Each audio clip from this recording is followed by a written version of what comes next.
Okay, sorry about this. I didn't realize that the rotation is not working, so I'm just going to actually be doing this in this format for you. Today I'm going to talk about specialized translation and what are the features that I mentioned earlier, which I want you to really be aware of and be concerned with.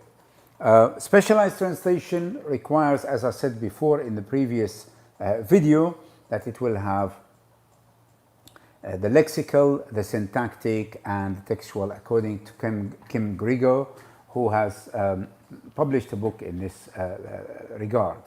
And in this book, she always, talks about specialized translators, which ones are specialized translators. And also, I will, as I promised you, that I will talk about some of the Latin terminology used in English, which you need to be aware of if you're translating specialized texts, and because specialized texts will be full of these Latin and Greek terminology. And last time we talked about some various words relating to Greek, and this time we're going to look at some of the terminology, or talk about some of the terminologies used in with regards to Latin. And in Latin, of course, there are words like dict or dictate. It means that it is you are speaking or proclaiming, as in the expressions dedicate. So the dictate will mean proclaim, and also like as in the word dictator, for example, where the word dictate or dict means speak. And that is really of dict or dictate is of Latin origin. There are more of these words, like for example the word duct as well. Duct means lead. So that is the word duct, and also duct could mean as in tear duct, the place where it leads the tears, for example. So that is why a word duct means lead, which is from Latin originally. There are other words that are, for example, equa or equ, EQU, EQU, which means equal or fair. And there are many words that has got EQU, which means, like, for example, you've got the word equality, okay, equation. These are relating to being equal and being fair. There are more words, like for example, garul means chatting or chat. Garrulus, it means talkative, a lot of talk they do. And of course, these words like equation, equality, and garrulus, the word os in Latin also means full of. This is another thing which you need to know about. And there are words that end with some endings, or most of the endings, like difference, for example, the word ens or the phoneme ens means the yes نورا وعليكم السلام محتاج يعلى. اوكي خليني اعلي الصوت شويه دقيقه بس. كويس انه نوهتيني لهذا الامر. صحيح معك حق، كان الصوت ضعيف فعلا. اذا في كلمات there are words that has got thank you Nora for this, Nora Ahmad. She has told me that the voice or the audio is not very clear, or it's too low. Now, so we have learned that dict, dictate, dicat, which is D-I-C-A-T, it means speak, proclaim. And duct, D-U-C, or duct, D-U-C-T, means to lead. And EQU, it means equal or fair. What is fair, what is equal, as in equation and equality, for example. And also we have other words that are like, for example, locate, from look at, L-O-C-A-T, which means place. That's why you have location, which is to do with space, and locate. And then we have the word look you, L-O-Q-U. Then we have dict, which is also, we have seen how it is, which I will, dict and dicat, dict or dicat, which means speak and proclaim. Duck or duct means lead, as in tear duct. And anywhere, you know the word duct means umbub. It leads the water into another place, for example. Garolus or garol means chat and talk. Garolus means you are chatting a lot or you're talking a lot, and that's when you are arguing, for example. Locat, L-O-C-A-T, it means place. So that is as in the case of the word location. Okay? Locu, L-O-Q-U, L-O-Q-U, which means speak. As in eloquence, for example. Eloquence will be a good word with that, for that. Eloquence, it means to do with the speaking, but speaking eloquently, speaking in a very clear, very eloquent way, very proper way, if you like, beautifully, eloquency, or eloquent. And then magn, M-A-G-N, magn, which means huge, massive, magnanimous, magnificent. These are magnifier or magnifying, or to magnify, makes it large, massive. Megalo in Greek, megalo and mega in Greek. You can say mega, which means massive, but that's in Greek. In Latin, you have this magn.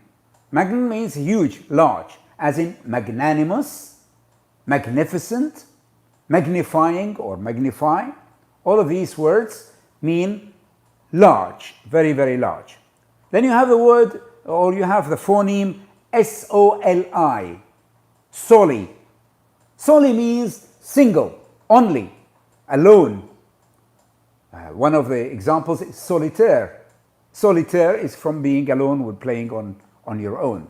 Solitude, al-wahda, loneliness, solitude. Okay? Solitary, confinement, zilzana, munfarida. So all of these words, for the word soli, means alone or means only. So now we have learned almost 8 or 9 expressions. Dict, which means speak and proclaim, and dictator is an example. Duck, which means lead, that's what the word duct, as in ear duct, يعني قناة الدموع, ear duct. EQ, EQU, which means equal or fair, as in equation and equality.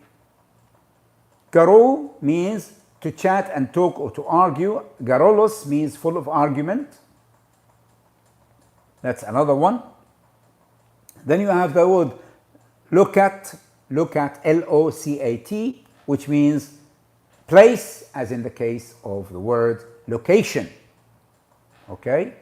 So you have, and then we have the word locu, L-O-Q-U, locu, which means also speak. But here it means fasaha, meaning very conversant in speaking. Eloquence is a good word for locu, to give you an example.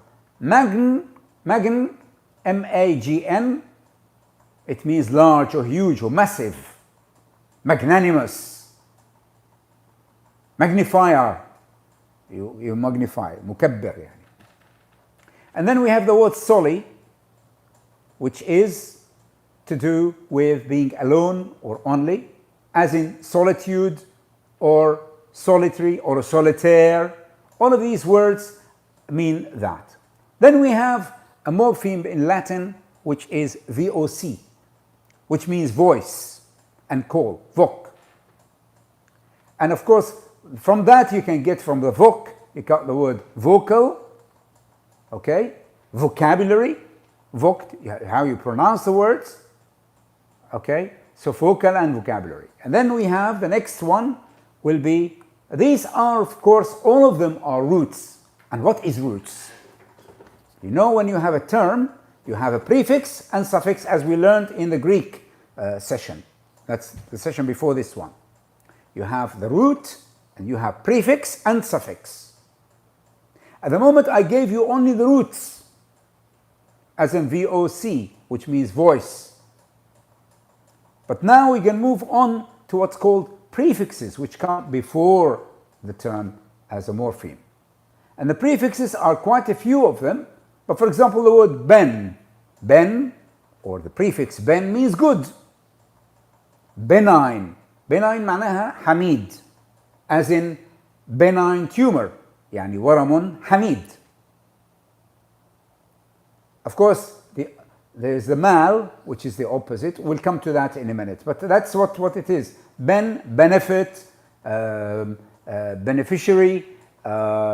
These are to do with the goodness. And then you've got, of course, the word de, as in depress, decongest, means عكس الاحتقان, decongestion, or conjunctivitis. Conjunctivitis, of course, احتقان, but deconjunctivitis, it means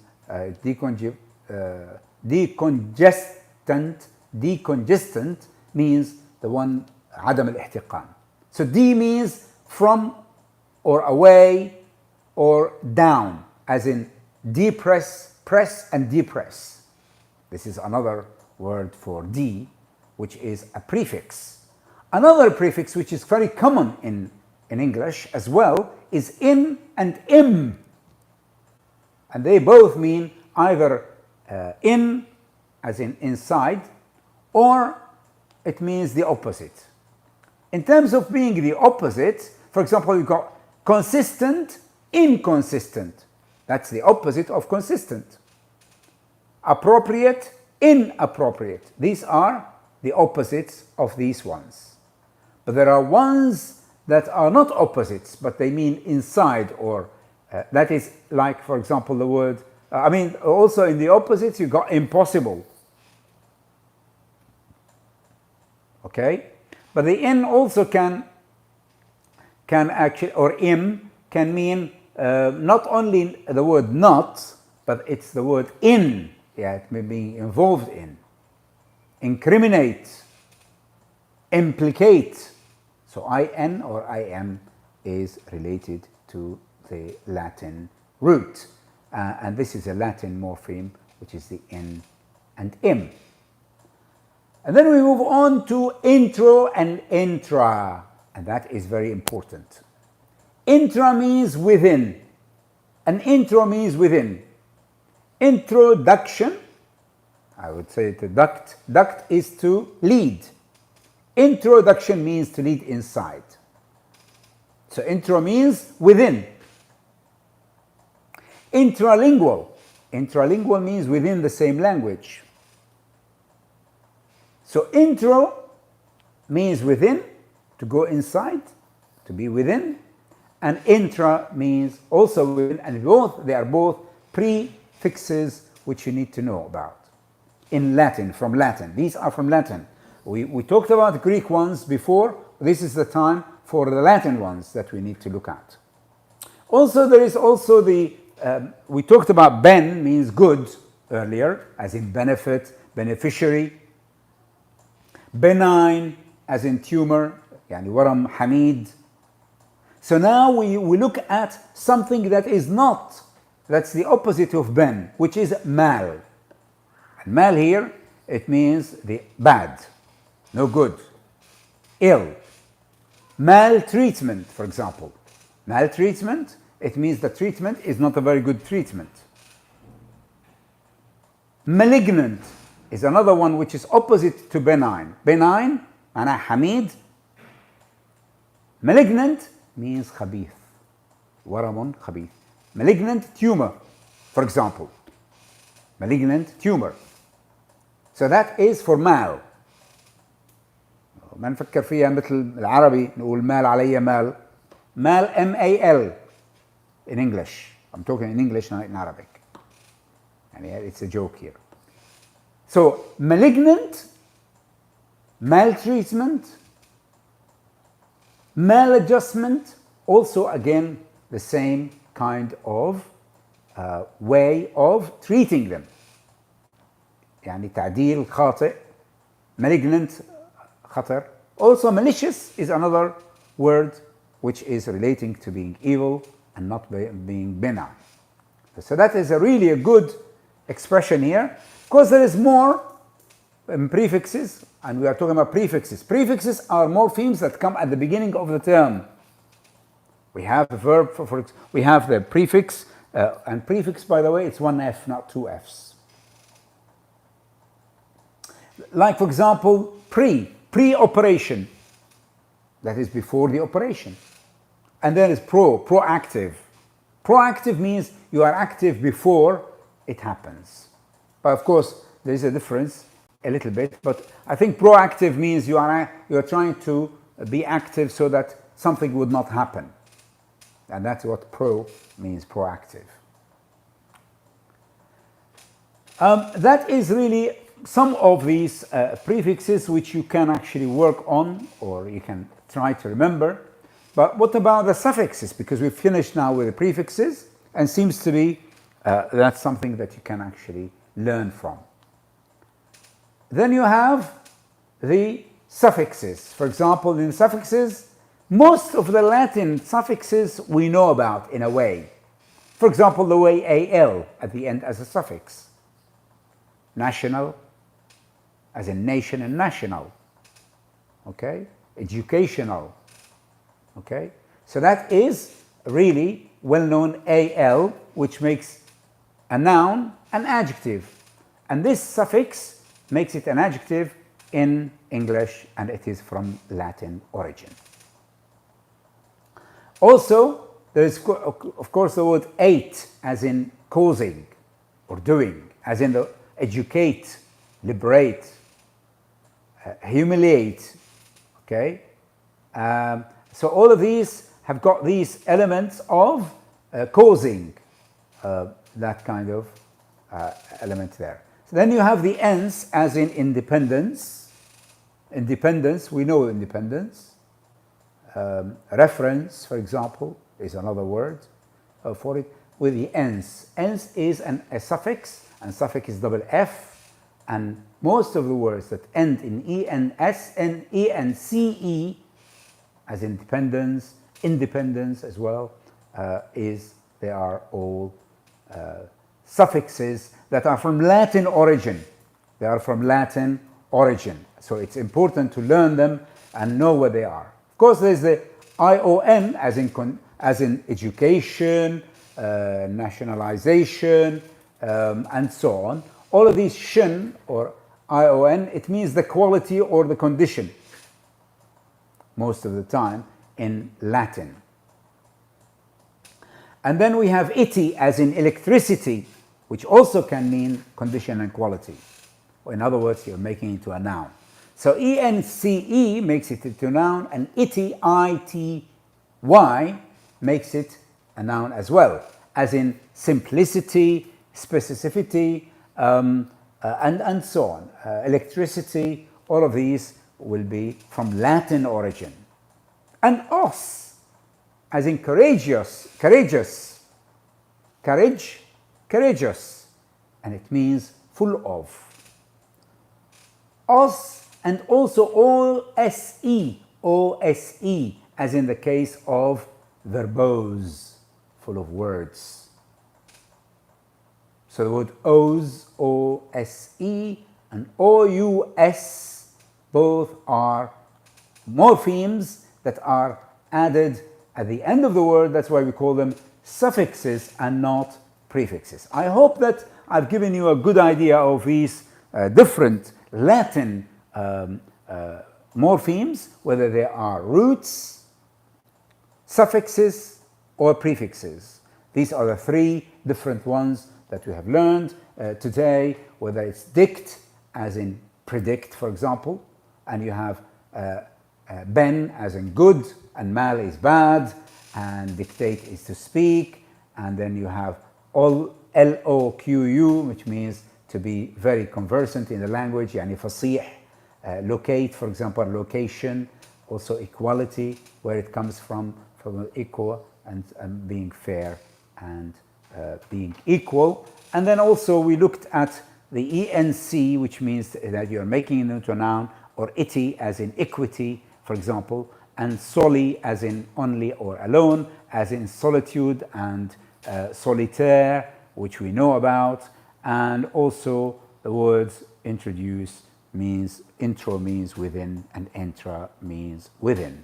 I'm going to stop here. I will do the second recordings or second live in a minute, where I will be talking about, in particular, specialized translation, some of the features of specialized translation, how we can handle the agents, how different are they from each other, and we will talk about literary translators and specialized translators, and the difference between specialized translators and literary translators, according to Kim Grego, who has written a book about specialized translation in 2010, which I have translated into Arabic in about 3 years ago. Have a nice day.